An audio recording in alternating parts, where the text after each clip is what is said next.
تین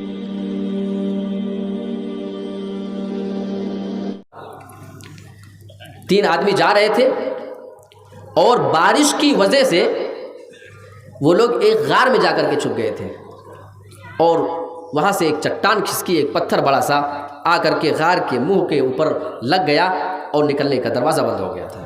اب ان کے بس کی بات نہیں تھی کہ وہ پتھر ہٹا کر کے نکل سکے، پتھر بہت زیادہ بڑا تھا۔ ایک آدمی اس میں سے تھا جو اپنے والدین کی خدمت کا حوالہ دے کر کے اللہ سے دعا مانگ رہا تھا کہ اے اللہ، اگر وہ سارا کام میں نے صرف تیری رضا کے لیے کیا تھا، میں پورا واقعہ نہیں بتاؤں گا، پہلے بول چکا ہوں، صرف اشارہ کر رہا ہوں، واقعہ آپ کو معلوم ہے۔ اس آدمی نے یہی حوالہ دیا کہ میں اپنے والدین کی خدمت کرتا تھا، دودھ پہلے ان کو پلاتا تھا، بکریاں جب چرا کے لاتا تھا، اگر یہ سارا کا سارا کام میں نے تیری رضا کے لیے کیا تھا، اپنے والدین کی خدمت جو کچھ کام میں کرتا تھا، تو اللہ تعالیٰ اس مصیبت کو تو ہم سے بچا لے، اس مصیبت سے ہم کو نجات دے دے۔ پتھر تھوڑا سا کھسک گیا تھا، اللہ رب العالمین نے اس کی دعا قبول کر لی تھی کیونکہ وہ والدین کا فرما بردار تھا۔ اب آئیے اسلام کی ایک اور خوبی پہ چلتے ہیں۔ اسلام نے ہمیں اور آپ کو صبر کرنے کی تعلیم دی ہے۔ دیکھیے اس پوائنٹ میں آپ ذرا غور سے سنیے گا۔ آج کل انسان بہت جلدی بے صبرا ہو جاتا ہے، بہت جلدی اللہ رب العالمین پہ وہ اناپ شناپ باتیں کرنا شروع کر دیتا ہے۔ اللہ رب العالمین نے اسی صبر کے بارے میں قرآن مجید کے اندر تفصیل سے ذکر کیا ہے۔ وَلَنَبْلُوَنَّكُمْ بِشَيْءٍ مِّنَ الْخَوْفِ وَالْجُوعِ وَنَقْصٍ مِّنَ الْأَمْوَالِ وَالْأَنفُسِ وَالثَّمَرَاتِ وَبَشِّرِ الصَّابِرِينَ۔ اس آیت کریمہ کے اندر اللہ رب العالمین فرما رہا ہے وَلَنَبْلُوَنَّكُمْ، اے مسلمانوں ہم تمہیں ضرور آزمائیں گے، بِشَيْءٍ چند چیزوں کے ذریعے سے ہم تمہیں آزمائیں گے، بغیر آزمائے چھوڑیں گے نہیں۔ ہمارے آزمانے کا انداز الگ ہو سکتا ہے۔ من الخوف، ہم کبھی تمہیں خوف میں، ڈر میں مبتلا کر کے آزمائیں گے۔ آپ ڈر دیکھ لو، الگ الگ انداز میں ڈر ہوتا ہے۔ کبھی اللہ رب العالمین کرونا وائرس کو بھیج کر کے ہم کو ڈر دلاتا ہے، کبھی ہمارے اوپر آسمان سے پتھروں کی بارش کر کے ہمیں ڈر سے آگاہ کرتا ہے۔ والجوع، کبھی ہم تمہیں بھوکا رکھ کے آزمائیں گے۔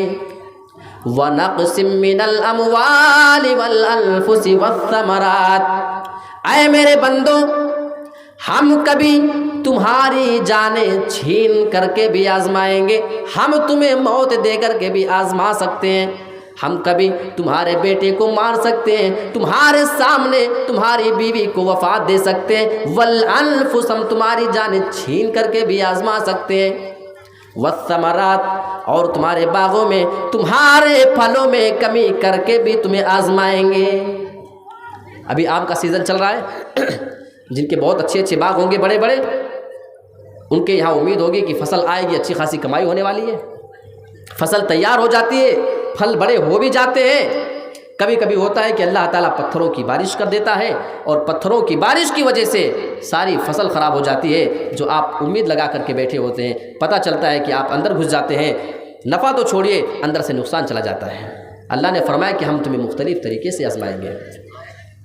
وَبَشِّرِ الصَّابِرِينَ، ہم جب کسی بندے کو آزمائیں، کسی بھی طریقے سے اپنے بندوں کو آزمائیں، اور جو لوگ اس چیز کے اوپر صبر کر لیں، وَبَشِّرِ الصَّابِرِينَ، اے میرے رسول آپ صبر کرنے والوں کو خوشخبری سنا دیں، آپ صبر کرنے والوں کو بشارت سنا دیجئے۔ کون صبر کرنے والے؟ الذین اذا اصابتہم مصیبہ، جن لوگوں کے پاس کوئی مصیبت آتی ہے، جن کے پاس کوئی پریشانی آیا کرتی ہے، قالوا انا للہ و انا الیہ راجعون، جب مصیبت آ جایا کرتی ہے، جب ان کے پاس کوئی پریشانی آ جایا کرتی ہے، ان کی زبان سے الفاظ نکلتے ہیں انا للہ و انا الیہ راجعون، ہم سبھی اللہ کی امانت ہے اور ہم سبھی کو اللہ ہی کی طرف لوٹ کر کے جانا ہے۔ جانتے ہو اس کا فائدہ کیا ہے؟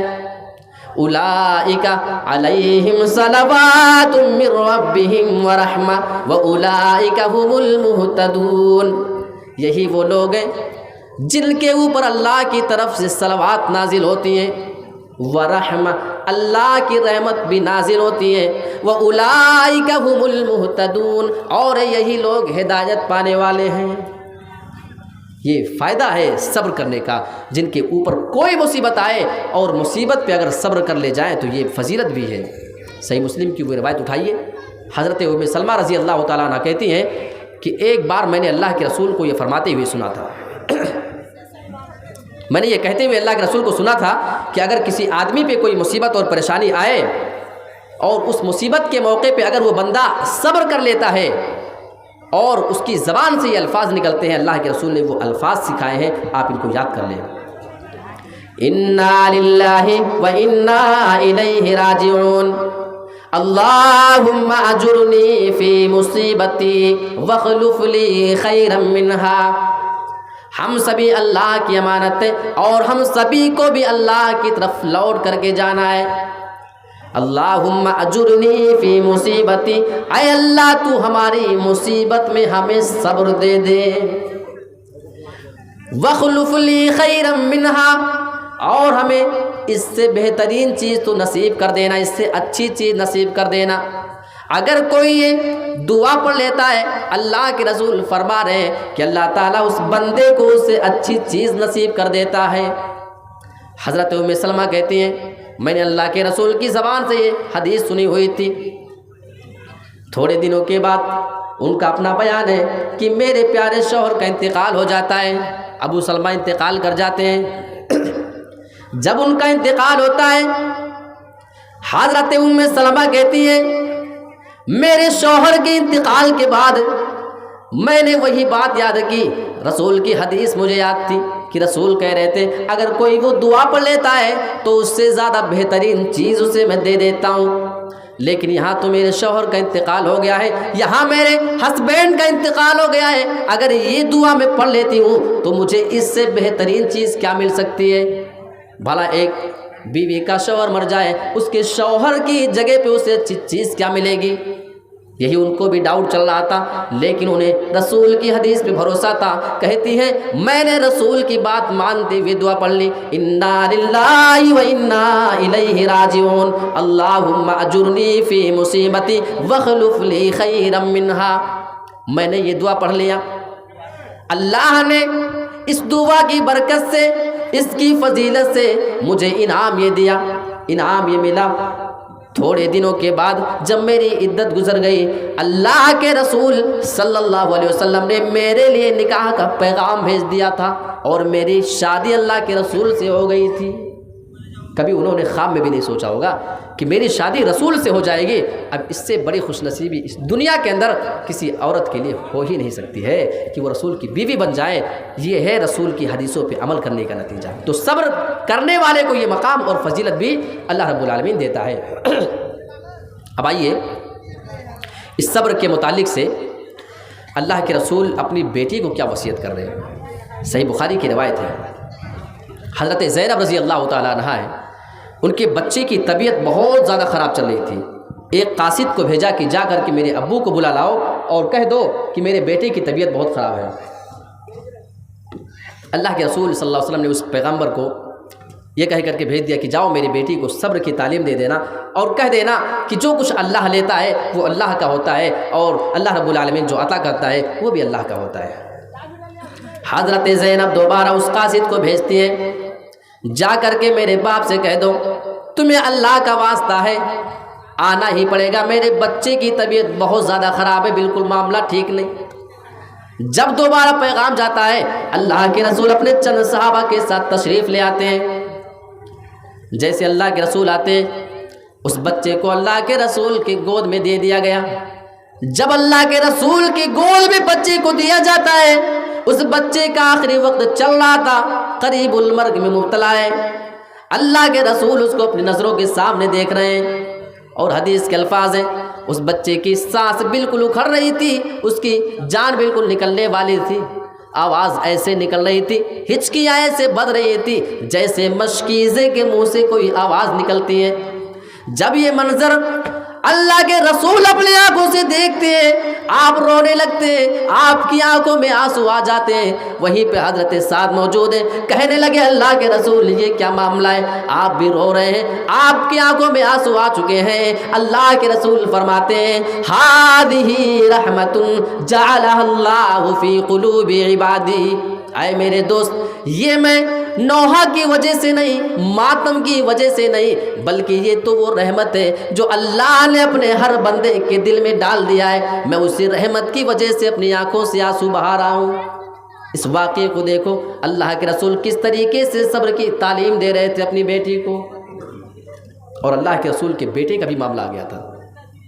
تعجب کی بات ہے کہ اللہ کے رسول کے جتنے بھی بیٹے پیدا ہوئے، جو نر تھے، جو مذکر تھے، وہ کوئی بڑا نہیں ہو سکا، سبھی کا بچپن میں انتقال ہو گیا تھا۔ اب حکمت اللہ بہتر جانے، لیکن کوئی بھی اللہ کے رسول کا نر اولاد بڑا نہیں ہوا، بچپن میں سبھی کا انتقال ہو گیا۔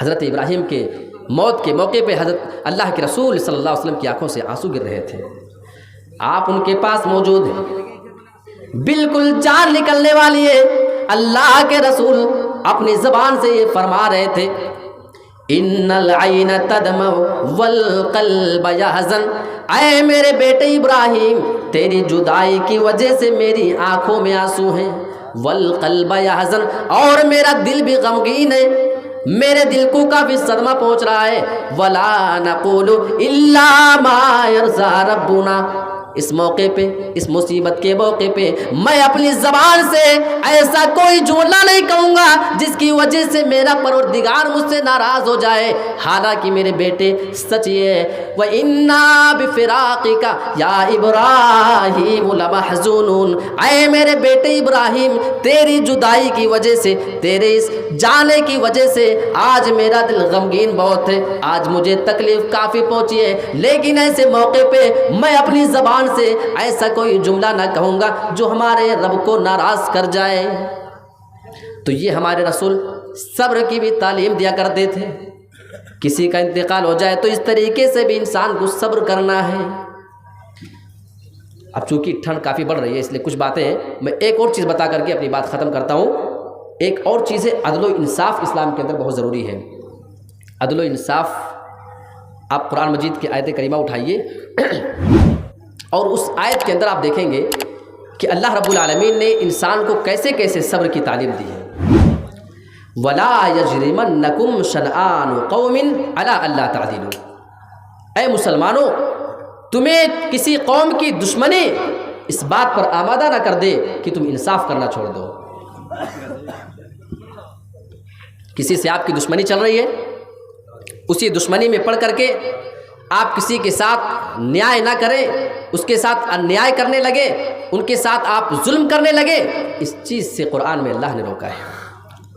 وَلَا يَجْرِمَنَّكُمْ شَنَآنُ قَوْمٍ عَلَىٰ أَلَّا تَعْدِلُوا، اے لوگوں، اے مسلمانوں تمہیں کسی قوم کی دشمنی اس بات پر آمادہ نہ کر دے کہ تم انصاف کرنا چھوڑ دو، اعدلوا، بلکہ تم انصاف کرتے رہنا، تم دشمنوں کے ساتھ بھی انصاف کرتے رہنا۔ وَأَقْرَبُ لِلتَّقْوَىٰ، انصاف کرو گے، انصاف کرنے کا فائدہ یہ ہے کہ یہ تمہیں تقویٰ کے قریب کر دے گی۔ مفہوم مخالف نکالیں تو جو انصاف نہیں کیا کرتے، جو لوگوں کا چہرہ دیکھ کر کے فیصلہ کیا کرتے ہیں، جو اپنے جان پہچان والے کو دیکھ کر کے ان کے حق میں فیصلہ کیا کرتے ہیں، اس کا مطلب یہ ہوا کہ ایسے لوگوں کے اندر اللہ کا ڈر ہی نہیں پایا جاتا ہے۔ یہ اس آیت کریمہ کا مفہوم مخالف نکلتا ہے۔ ایک وہ روایت اٹھائیے جس کے اندر 7 قسم کے لوگوں کا ذکر ہے، اور ایسے لوگوں کے بارے میں اللہ کے رسول نے فرمایا کہ وہ لوگ عرش کے سائے کے نیچے ہوں گے۔ تو جو سب سے پہلے لوگوں کے بارے میں اللہ کے رسول نے ذکر کیا ہے الامام العادل، کہ وہ دنیا میں انصاف کرنے والے لوگ ہوا کریں گے۔ جو دنیا میں کسی کو انصاف کرنے کی ذمہ داری ملے، کوئی فیصلہ کرنے کی ذمہ داری پہ ہے، تو اگر وہ لوگوں کے ساتھ انصاف کرتا ہے تو انصاف کرنے والا عرش کا سایہ پانے والا ہے۔ یہ کوئی معمولی بات نہیں ہے۔ اللہ کے رسول کے سامنے زندگی میں ایک بار ایک معاملہ پیش آیا تھا، جنگ بدر آپ جانتے ہیں، وہاں پہ بہت سے قیدی گرفتار کر کے لائے گئے تھے، جو کافر تھے جو اس ٹائم پہ، ان کو گرفتار کر کے لایا گیا۔ کچھ لوگ اللہ کے رسول کے رشتہ دار بھی اس میں تھے اور کچھ غیر بھی تھے، لیکن کسی کے ساتھ الگ معاملہ نہیں کیا گیا۔ اللہ کے رسول نے یہ نہیں کیا کہ اپنے رشتہ داروں کو ذرا ہلکی سزا دے یا ان کو اطمینان کی جگہ میں رکھ دو، اور جو دوسرے باہر کے لوگ ہیں جو اور کافر ہیں ان کو زبردست سزا دی جائے۔ ایک طریقے کی زنجیر سے سبھی کو وہاں پہ باندھا گیا تھا۔ اسی درمیان جو لوگوں کو سزا دی جا رہی تھی وہاں پہ اللہ کے رسول کے چچا عباس بھی موجود تھے۔ حضرت عباس بھی موجود ہیں وہیں پہ۔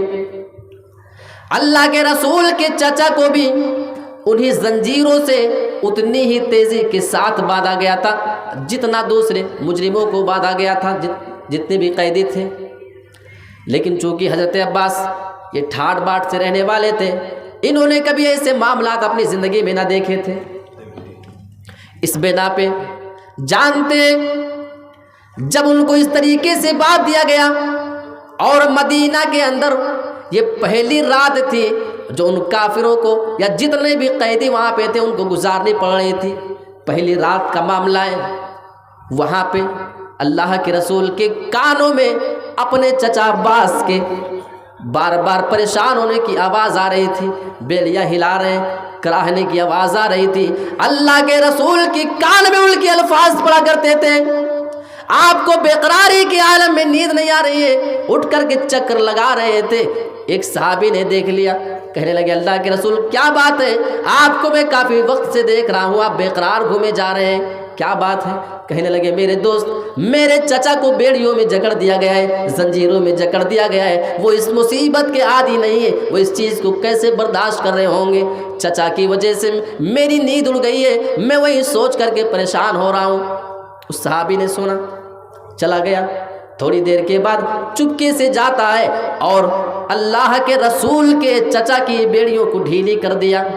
اب جب ڈھیلی کر دیا تو ان کو سکون مل گیا، لیکن اللہ کے رسول پھر جب چکر لگا رہے تھے، آپ کے کان میں اپنے چچا کے چیخنے کی آواز نہ آئی۔ اب پھر الجھن میں پڑ گئے، یہ کیا ہو گیا؟ ابھی تک تو چیخ رہے تھے، اچانک کیا ہو گیا؟ سوال کرتے کہ کیا بات ہے؟ اس صحابی نے بتایا، اے اللہ کے رسول، آپ اپنے چچا کی وجہ سے مصیبت میں تھے، آپ پریشان ہو رہے تھے، اس بنا پہ میں نے جا کر کے آپ کے چچا کی بیڑیوں کو ڈھیلی کر دیا ہے تاکہ آپ کو اطمینان ہو جائے۔ اللہ کے رسول فرماتے ہیں، میرے پیارے ساتھی، اگر تو نے یہ کام میرے چچا کے ساتھ کیا ہے تو جاؤ، جتنے بھی قیدی وہاں پہ ہیں سب کی بیڑیوں کو تم ڈھیلی کر کے آؤ، یا اگر سب کی ڈھیلی نہیں کرنا ہے تو واپس دوبارہ جاؤ اور میرے چچا کی بھی بیڑیوں کو پھر سے تم سختی کے ساتھ کس گیا جاؤ۔ یہ اللہ کے رسول صلی اللہ علیہ وسلم کی زندگی میں انصاف کا معاملہ ہے، اور بہت مشہور واقعہ ہے۔ ایک بار قبیلہ مخزوم کی ایک عورت نے چوری کر لیا تھا، فیصلہ ہو گیا کہ اس کا ہاتھ کاٹا جائے گا، لیکن وہ بہت اونچا خاندان تھا۔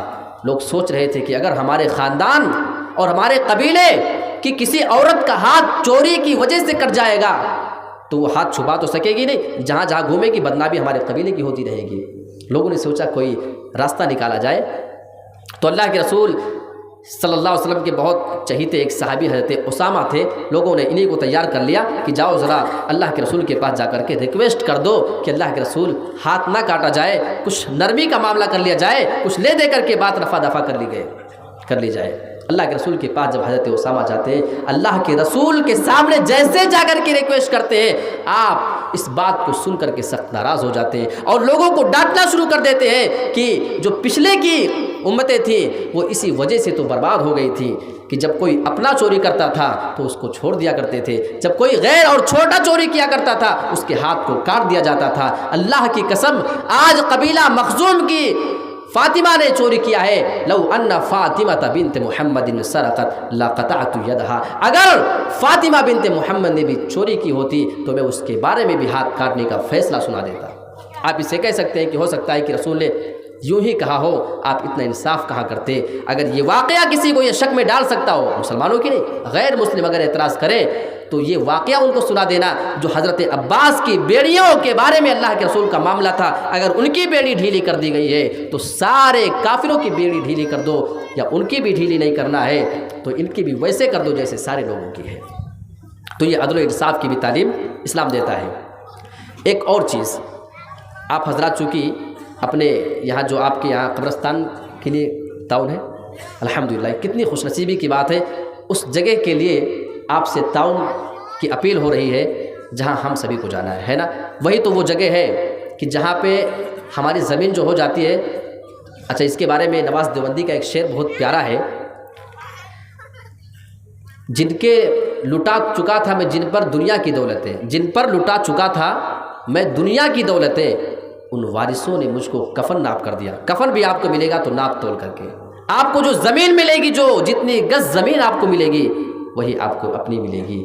وہ قبرستان اور وہ قبر، یہ وہ چیزیں ہیں، شاید اگر ہمارے اور آپ کے کچھ روپے اور پیسے سے وہاں پہ کچھ کام آ جائے تو شاید جب ہم اس قبر کے اندر جائیں تو ہمارے وہی عطیات، وہی روپے اور پیسے ہمارے لیے کسی کام آ جائیں قبر کے اندر۔ جس دن سارے لوگ آپ کو چھوڑ کر کے چلے آئیں گے، اللہ کی قسم آپ کی نیکیاں آپ کے ساتھ ضرور جائیں گی۔ اور اسی صدقہ اور خیرات کے بارے میں کچھ باتیں بتا کر کے بات ختم کر دوں گا، کیونکہ ٹھنڈ کا موسم بہت بڑھ رہا ہے۔ اللہ کے رسول السلسلۃ الصحیحہ کے اندر علامہ البانی نے اس حدیث کو ذکر کیا ہے کہ اللہ کے رسول صلی اللہ علیہ وسلم فرماتے ہیں، ایک آدمی قیامت کے دن اپنے صدقے کے سائے کے نیچے رہے گا۔ آپ کا جو صدقہ ہوگا، جب لوگ عرش کے وہاں اس ٹائم پہ عرش کا سایہ بہت سے لوگ نہیں پا سکیں گے، لوگ دھوپوں کی تپش میں ہوں گے، کچھ لوگ ایسے ہوں گے جو دنیا میں صدقہ اور خیرات کرنے والے ہوں گے، جب وہ سورج کی گرمی میں تپ رہے ہوں گے، پسینوں میں جل رہے ہوں گے، پسینے کسی کو کمر تک، کسی کو گردن تک، کسی کو پورا کا پورا اس میں ڈوب جانے تک کا پسینہ آیا ہوگا۔ اللہ کے رسول فرماتے ہیں اس مشکل ٹائم پہ اگر دنیا میں کوئی آدمی صدقہ کیا کرتا ہے تو وہ صدقہ اس کے لیے وہاں پہ سایہ کر دے گا، اور یہ صدقہ انسان سے قبر کی گرمی کو بجھا دیتی ہے۔ دیکھو قبر کی بات آ گئی نا، اللہ کے رسول نے فرمایا کہ قبر کی گرمی بجھا دیتی ہے آپ کے صدقے خیرات، اور یہ پیسہ اگر آپ کا قبرستان ہی میں لگا ہو تو اور زیادہ ہم اللہ سے امید کر سکتے ہیں کہ شاید اللہ رب العالمین اسی وجہ سے ہمیں قبر کے اندر آسانی دے دے۔ آپ نے جو تعاون کیا اچھی بات ہے، ابھی آپ رات میں جو کر چکے اچھی بات ہے، تعاون کا ٹائم ختم نہیں ہوا ہے۔ میرے پیارے ساتھیوں، آئیے قرآن اور حدیث کی روشنی میں کچھ اس بارے میں بھی دیکھ لیتے ہیں تاکہ ہمارے اور آپ کے اندر ان معاملے میں کچھ جذبے پیدا ہوں۔ قرآن مجید میں ایک آیت ہے چھوٹی سی، لن تنالوا البر حتى تنفقوا مما تحبون۔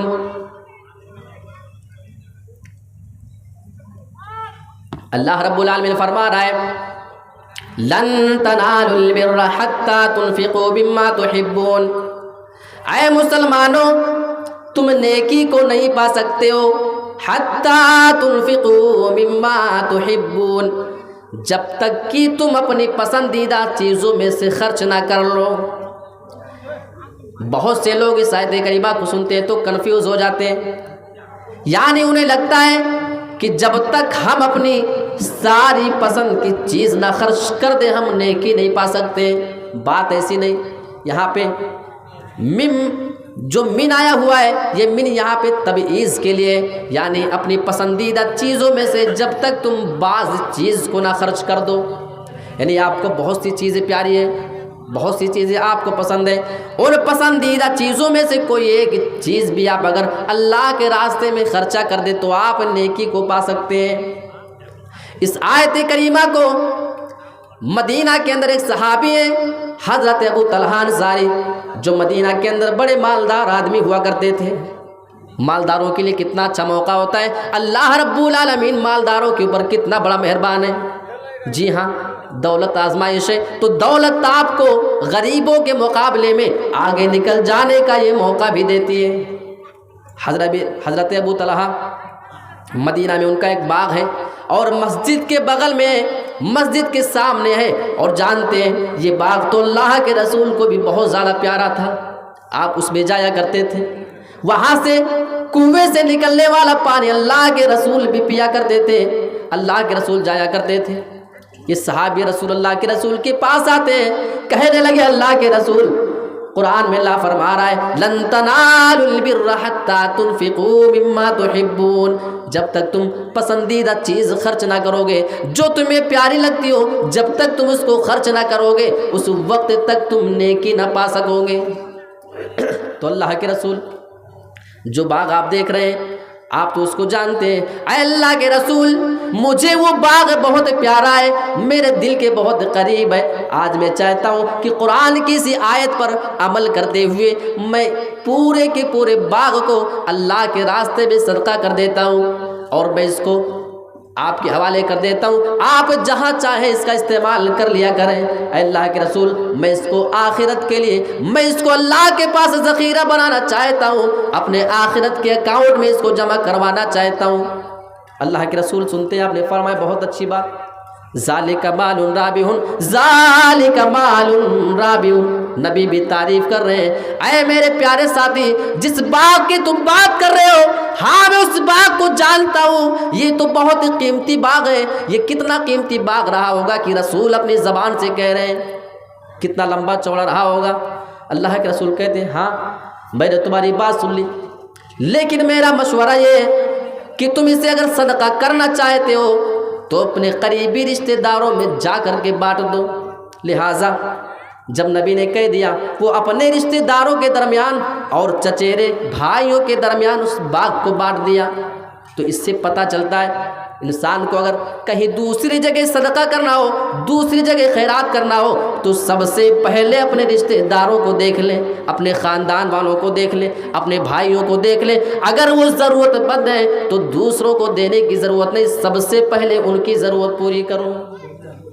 لیکن ہمیں کیا لگتا ہے، ہم گھر میں دے دیں گے تو کون جانے گا، ہے کہ نہیں؟ باہر دیں گے تب تو چرچا ہوگا نا، گھر میں دے دیا تو کون جانے گا، کچھ فائدہ نہیں ہوگا۔ یعنی ہمارا مزاج کیا ہے کہ ہم دیں تو لوگ جانیں گے، اور اسی طریقے سے لوگوں کو پتہ چلے گا۔ اچھا، جاننے اور پتہ چلنے پہ آپ اس کو بھی، یہ جو روایت میں آپ کو سنایا ہوں یہ صحیح مسلم کے الفاظ ہیں، تو پہلے قریبی رشتہ داروں کو دیں۔ اور ایک بات یہ بھی ہے کہ دینے کے معاملے میں آپ اعلان کر کے بھی دے سکتے ہیں، چھپ کر کے بھی دے سکتے ہیں۔ آؤ اس کی دلیل ہم قرآن سے دیکھ لیتے ہیں۔ جیسے آپ مائک پہ اعلان کرتے ہیں کہ فلاں صاحب نے دیا، یہ جائز ہے۔ اگر کوئی کہے کہ اللہ کے رسول نے فرمایا کہ چھپ کر کے صدقہ دیا جائے، ٹھیک ہے، افضل ہے، بہتر ہے۔ اگر آپ چاہیں تو قرآن مجید بتاتا ہے کہ آپ اعلان کر کے بھی صدقہ دے سکتے ہیں، نیت اللہ جانتا ہے۔ ضروری نہیں ہے کہ اعلان ہو گیا تو آپ کی نیت خراب ہے، بات ایسی نہیں۔ آئیے قرآن کی آیت دیتے ہیں۔ ان الذين يتلون كتاب الله واقاموا الصلاه وانفقوا مما رزقناهم سرا وعلانية يرجون تجارة لن تبور۔ بے شک جو لوگ اللہ کی کتاب کی تلاوت کیا کرتے ہیں، وَأَقَامُوا الصَّلَاةَ، اور وہ لوگ نماز قائم کیا کرتے ہیں، وَأَنفَقُوا مِمَّا رَزَقْنَاهُمْ، اور ہم نے انہیں جو روزی دیا ہے اس روزی میں سے وہ بھی خرچہ کیا کرتے ہیں۔ خرچ کرنے کا دو انداز ہو سکتا ہے، سرًا وعلانیۃً، کبھی وہ چھپا کر کے دیتے، کبھی وہ اعلان کر کے دیتے ہیں۔ دیکھو قرآن کہہ رہا ہے کبھی اعلان کر کے دیا، کبھی چھپا کر کے دیا۔ تو آپ اعلان کر کے بھی، سال میں آپ اگر پروگرام کرا کر کے یا اس شکل میں آپ وصولنا چاہتے ہیں تو قرآن سے دلیل ہے کہ آپ اعلان کر کے دے سکتے ہیں۔ رہی بات دل کی نیت کی تو وہ اللہ جانتا ہے۔ جو لوگ اعلان کر کے یا چھپ کر کے دیا کرتے ہیں، یرجون تجارۃ لن تبور، یہ ایسی تجارت کر رہے ہیں، یہ ایسا کاروبار کر رہے ہیں، یہ ایسا بزنس کر رہے ہیں، لن تبور، جس میں کبھی نقصان نہ ہوگا۔ یہاں پہ لن کے الفاظ ہے جس کی میننگ آپ انگلش میں جائیں گے تو نیور کے معنی ہوتے ہیں، یعنی ہرگز نہیں، کسی قیمت پہ نہیں۔ یہ ایسا کاروبار ہے جس کاروبار کے اندر کبھی کوئی نقصان نہ ہوگا، نقصان کا اس میں چانس ہی نہیں ہے۔ تو اللہ کے راستے میں دینا۔ آپ دنیا میں بزنس کیا کرتے ہیں، آپ کی کپڑے کی دکان ہے، چپل کی دکان ہے، آپ کی بہت سارے دکانیں چلتی ہیں، شو روم ہے، آپ دنیا میں تجربہ کرتے ہیں کہ کبھی آپ کا منافع ہوتا ہے، کبھی آپ کا نقصان ہو جایا کرتا ہے، لیکن اللہ یہ فرما رہا ہے، اے میرے بندو، اگر تم میرے راستے میں خرچ کرو گے، یہ تمہارا خرچہ کرنا ہم سے بزنس ہے، یعنی کہ تم یہ کاروبار ہم سے کر رہے ہو۔ میرے پیارے ساتھیوں، اگر تم اللہ کے ساتھ یہ کاروبار کرو گے، اللہ کے ساتھ تم بزنس کرو گے تو اللہ رب العالمین تمہیں منافع ہی دے گا۔ ہاں، یہ تمہیں آخرت میں ذخیرے کی شکل میں مل جائے گا۔ اللہ کے رسول نے فرمایا، ایک آدمی کو قیامت کے دن لایا جائے گا اور اس آدمی کو ایک طرف اشارہ کر کے دکھا دیا جائے گا، وہ دیکھو کھجوروں کی پوری ڈھیر، بہت زیادہ ڈھیر لگی ہوگی، اللہ کہے گا میرے بندے یہ ساری کی ساری وہ کھجوریں ہیں جو دنیا میں تو نے صدقہ کیا تھا۔ وہ بندہ کہے گا اے اللہ میں نے تو کبھی اتنی کھجور صدقہ ہی نہیں کیا تھا۔ اللہ فرمائے گا میرے بندے ایک مرتبہ تو نے میری رضا کے لیے، میری خوشنودی کے لیے ایک فلاں بندے کو تو نے آدھی کھجور صدقے میں دیا تھا۔ وہ کہے گا ہاں اللہ وہ تو یاد ہے، تھوڑی تو دیا تھا، اتنی زیادہ کہاں دیا تھا۔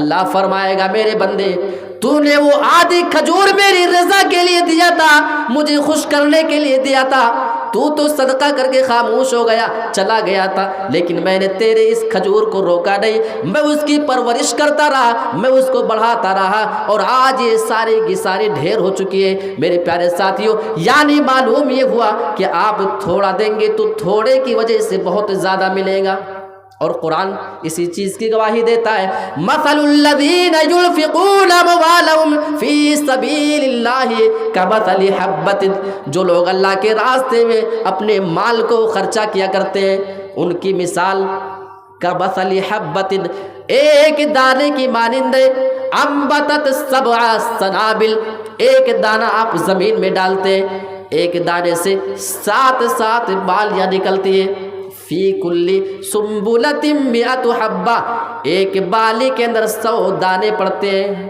غور کرو، ایک دانہ زمین میں آپ نے ڈالا، ایک دانے سے 7 بالیاں نکل گئیں، اب 7 بالیاں ہیں، ایک بالی کے اندر 100 دانے، تو 7 بالیوں کے اندر پھر 100 دانے ہو جاتے ہیں۔ یعنی اللہ یہ فرما رہا ہے ایک دانہ تم زمین کے اندر ڈالا کرتے ہو، ایک دانے کی وجہ سے 100 دانے نہیں بلکہ 700 دانے نکل جایا کرتے ہیں۔ اسی طریقے سے جو اللہ کے راستے میں اپنے مال کو خرچہ کیا کرتے ہیں، ایسے لوگوں کی مثال ایسے ہی ہے، گویا کہ وہ ایک دیتے ہیں لیکن قیامت کے دن اللہ رب العالمین ان کو ایک کے بدلے 100 گنا بڑھا کر کے دے گا، اور صرف 100 گنا نہیں بلکہ اللہ اور فرما رہا ہے واللہ یضاعف لمن یشاء، اللہ جس کے لیے چاہے گا اس سے بھی زیادہ بڑھا کر کے دے سکتا ہے۔ تو قیامت کے دن ہو سکتا ہے کہ ہماری نماز کام نہ آئے، ہو سکتا ہے ہمارا روزہ کام نہ آئے، ہو سکتا ہے ہمارا وہ حج ہمارا عمرہ کام نہ آئے، ہو سکتا ہے ہماری بہت سی نیکیاں ہمارا ساتھ چھوڑ دے۔ ممکن ہے کہ آپ اللہ کے راستے میں جو کچھ تعاون کیا کرتے ہیں، جو صدقہ اور خیرات کیا کرتے ہیں، کبھی اپنی مسجد کے لیے، کبھی اپنے مدرسے کے لیے، کبھی اپنے قبرستان کے لیے، کبھی فقیروں کے لیے، کبھی غریبوں کے لیے، کبھی محتاجوں کے لیے، یہ اللہ کو اتنا پسند ہے، اتنا پسند ہے کہ آپ کو ایک کے بدلے، اور ایک سمجھو آپ ایک آدمی اگر آپ کو کہے کہ 1 روپیہ تم ایک آدمی کو آج دے دو اور کل میں تمہیں 700 روپیہ دے دوں گا، ابھی آپ جیب سے نکال کر کے دے دیں گے، ہے نا؟ آپ 1 روپیہ دو، کل میں تمہیں 700 روپیہ دینے کو تیار ہوں، ابھی دے دو گے کیونکہ آپ کو میری بات پہ بھروسہ ہے۔ یا تو اللہ کہہ رہا ہے، اللہ سے زیادہ بہترین بات اور اس سے سچی بات کس کی ہو سکتی ہے؟ اگر ہمیں اللہ کی باتوں پہ بھروسہ ہے تو آؤ ہم اپنے اندر وہ وسعت پیدا کریں، ہم دنیاوی زندگی میں اپنی آخرت کے لیے کچھ کر جانے کی کوشش کریں۔ میرے پیارے ساتھیوں، لگ بھگ 1.5 گھنٹہ ہو چکا ہے مجھے، اور یہ جب پوچھا آپ سے کیا ہے؟ کہ میرا گھر میں عقیقہ ہے، اسی دن کسی کا انتقال ہو گیا تو کیا کرنا چاہیے، یہ پوچھا۔ دیکھیے اب چونکہ یہ عقیقے کا ایک مسئلہ ہے، ایک سوال ہے کہ میرے گھر میں اگر کسی کا عقیقہ ہے اور اسی دن گھر میں کسی کا انتقال ہو گیا ہے تو وہ کیا کرے، کیا کرنا چاہیے؟ اب بہتر جو حدیث سے ثابت ہے کہ 7ویں دن انسان کو عقیقہ کر لینا ہے، ٹھیک ہے۔ اب یہ ایسی سچویشن ہے کہ انسان ظاہر ہے میت ہے اور عقیقے کی طرف انسان کا دھیان نہیں جائے گا، تو اسلام نے رخصت دی ہے کہ اگر کسی وجہ سے، کسی بھی وجہ سے میت ہے یا اور دوسری کوئی وجہ ہے، تو اگر اس دن آپ عقیقہ نہیں کر سکے تو اس کے بعد آپ پھر، اب وہ جو گنتی لوگ دیتے ہیں نا 7 پھر 14 پھر 21، وہ مطلب بس گنتی ہے، اس کے بعد آپ کبھی بھی جب مناسب موقع دیکھیں تو وہ عقیقہ کر سکتے ہیں۔ انشاءاللہ اسلام میں آپ کو اس کی رخصت ہے، کیونکہ اب ضروری نہیں ہے کہ اب آپ کے گھر میں میت پڑی ہے، آپ کے باپ کا انتقال ہو گیا، آپ اس دن عقیقہ کریں گے، یہ اسلام بھی مطلب اس کو بہت اچھا نہیں مانتا ہے، اور یہ اخلاقی اعتبار سے بھی بہتر چیز نہیں ہے۔ اللہ رب العالمین ہم سبھی کو دین کی صحیح سمجھ عطا فرمائے۔ پروردگار، ہم لوگوں نے ابھی تک جو کچھ قرآن اور حدیث کی باتیں کی اور اس کو سنا، یہ جلسے کے جو منتظمین ہیں ہمارے ضیاء الرحمان صاحب، 2 سال 2.5 سال پہلے 3 سال پہلے ان سے بات ہوئی تھی پروگرام کے لیے، بیچ میں لاک ڈاؤن لگا، پھر پچھلے سال کے لیے اس بار بھی، اور میں لگ بھگ انکار کر چکا تھا، پہلے کچھ دوسرا ڈیٹ تھا، بڑی مشکل سے اس بار الحمدللہ میں آپ کے درمیان آ ہی گیا، برابر رابطے میں ہمارے شیخ محترم لگے رہے، اللہ ان کو جزائے خیر دے۔ اللہ رب العالمین سے ہم دعا کرتے ہیں کہ پروردگار اس جلسے میں جتنے بھی لوگوں نے جس طریقے سے جو کچھ بھی محنت اور کوشش کی ہے، اللہ رب العالمین ان تمام لوگوں کی ہر چھوٹی اور بڑی کاوش کو، ان کی نیکیوں کو قبول فرما اور ان کے لیے آخرت کا ذخیرہ بنا دے۔ آمین ثم آمین، تقبل یا رب العالمین، وآخر دعوانا ان الحمد للہ رب العالمین، والسلام علیکم ورحمۃ اللہ وبرکاتہ۔ جزاک اللہ خیر۔